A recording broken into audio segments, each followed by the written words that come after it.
Yes, dear students, this presentation is related to determinants of conformity, chapter 7, psychology, class 12.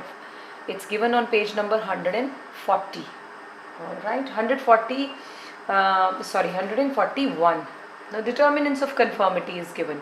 So, when we talked about conformity, in the meaning we discussed about that conformity means behaving according to the group norm, है ना, जो group कहता है, whatever the expectations are there from the group, so we say yes, whether we are convinced or not doesn't matter. But अगर हम नहीं करते तो we will be called deviant. ये हमने पढ़ा था. क्या चीज़ है जो डिटर्मिनेंट होते हैं, जो डिटर्मिन करते हैं कन्फर्मिटी को? Why do we do that? Now it depends upon size of the group first. Okay.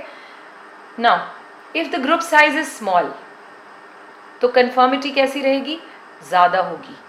ठीक, क्योंकि थोड़े से लोग हैं, सो हमें पता चल जाएगा, हमें रहेगा, ये डर रहेगा कि आई विल बी रिकॉग्नाइज्ड.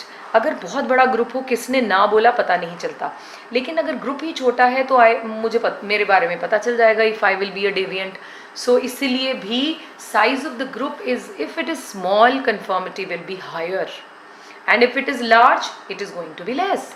क्यों? In a large group if there is strong agreement among most of the members, this makes the majority stronger and therefore the norm is also stronger. तो वहाँ हम इतने बड़े ग्रुप में अपने आप को डेविएंट नहीं पाना चाहते. So that is why conformity will be high in the small group. Alright, so it's given in your book also it's written conformity. ये तो दे दिया कि भैया greater रहेगी in small group.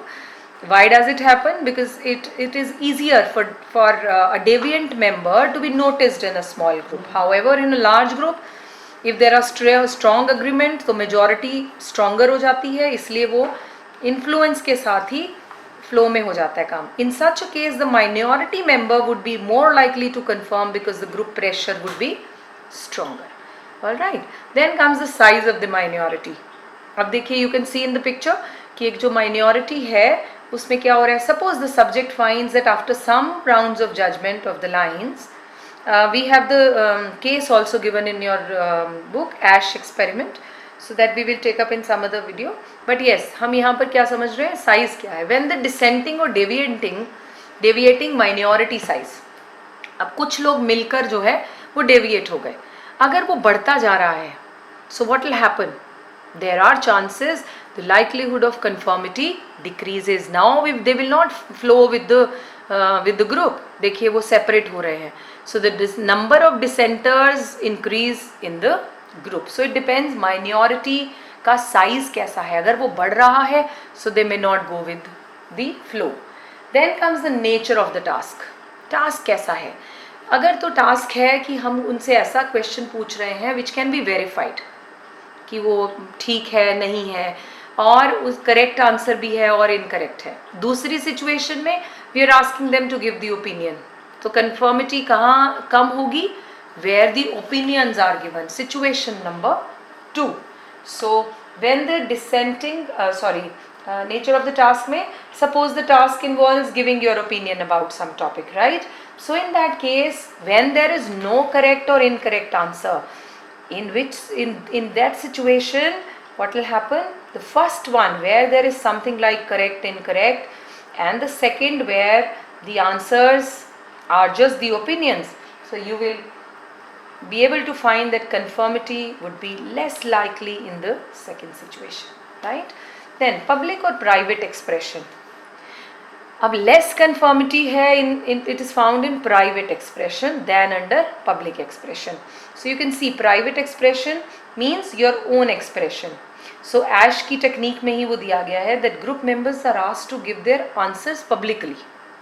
Now if the group members are asked to give their answers publicly, all members know that who has given what response. सबको group में बोलने के लिए बोल दिया और सब लोग सुन रहे हैं उसका response. So there can be situation से जैसे वोटिंग होती है, सो वोटिंग तो सीक्रेट बैलेट में होती है, nobody can get to know that who has given vote to whom, so that's a secretive way. So there are 2 ways.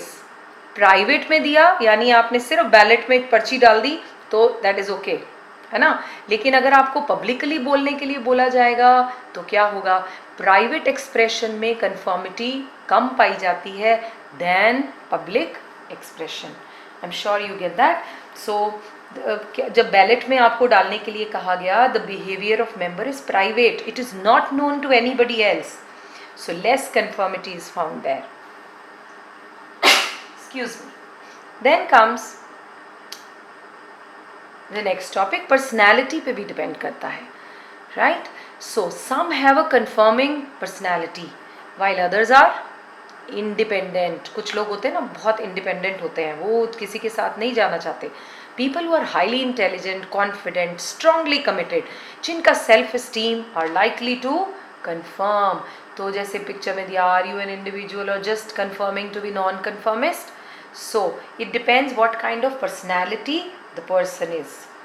Some individuals they have conform personalities. कैसे? Such persons will have the tendency actually to change their behavior according to what others say in most of the situations. So आप classroom में भी अपने पाएंगे ऐसे बहुत सारे बच्चे होते हैं जो दूसरों के साथ ही हाँ हाँ हाँ कर देते हैं। On the other side there are individuals who are independent, वो अटक जाएंगे क्लास में, no no no, they will not flow with the group. So they do not like to look for a norm in order to decide how will they behave in a specific situation because they are highly intelligent. So researchers कहती हैं जो लोग highly intelligent हैं, जो confident हैं, strongly committed हैं, they are less likely to conform. उन्हें flow के साथ नहीं आप कर सकते वो. So conformity takes place, it depends upon the personality also. देखिए दो टाइप्स की कन्फर्मिंग इन्फ्लुएंस भी बताया गया है यहाँ पर। सो कन्फर्मिटी एक्चुअली टेक्स प्लेस, एक इंफॉर्मेशनल इन्फ्लुएंस होता है, एक नॉर्मेटिव इन्फ्लुएंस होता है। अब जो नॉर्मेटिव इन्फ्लुएंस है वो कैसा है? It is based on persons desire to be accepted और admitted, okay, sorry, going along with the group so they will like you. वो चाहते हैं कि बस मेरी लाइकिंग्स बनी रहे, ग्रुप मुझे रिजेक्ट ना कर दे, इसलिए वो हाँ हाँ करते रहते हैं। And sometimes you change your actions to match the group even though you do not agree. तो क्योंकि उनको क्या चाहिए, एक ग्रुप में एक जगह चाहिए, तो वो नॉर्मेटिव इन्फ्लुएंस होता है। When it comes to informational influence, what is it? Going along with the group because what do you think, they know more than you do. उन्हें लगता है दूसरा उनसे ज़्यादा जानता है, so you change your own beliefs. आप अपने ही एटीट्यूड को चेंज कर देते हैं और लगता है group is right, they think in the right manner. This is called informational influence. So वो अपने आप से जो नॉर्मेटिव है उसमें you want to be admired by others, so that is why you picked up that. And informational में क्या लगा आपको? They think better than you. Alright, so these are the two types of influences. Informational क्या है? Influence from accepting evidence, then reality and observing reality. Evidences जैसे informational ज़्यादा तो media से ही आप समझ सकते हैं। आपने देखा कि एक डार्क कॉम्प्लेक्शन वाले हीरो ने फेयरनेस क्रीम लगाई और वो गोरा हो गया, मैंने उस एविडेंस को बस देख लिया और मैं इन्फ्लुएंस में आ गई। रियलिटी में ऐसा होता है नहीं होता, वो I am not bothered about it. So that is informational. हमारे देश में हम बहुत सारी बाइंग इन्फॉर्मेशनल इन्फ्लुएंस में करते हैं। नॉर्मेटिव इन्फ्लुएंस क्या था? Influence based on a person's desire to be accepted और एडमायर्ड बाय अदर्स। सो क्या था? हम दूसरों की निगाह में अच्छे बने रहे, ठीक है, तो इसलिए हम उसको हाँ हाँ करते रहते हैं।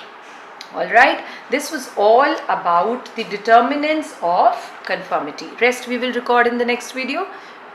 Stay safe, stay inside. Bye bye.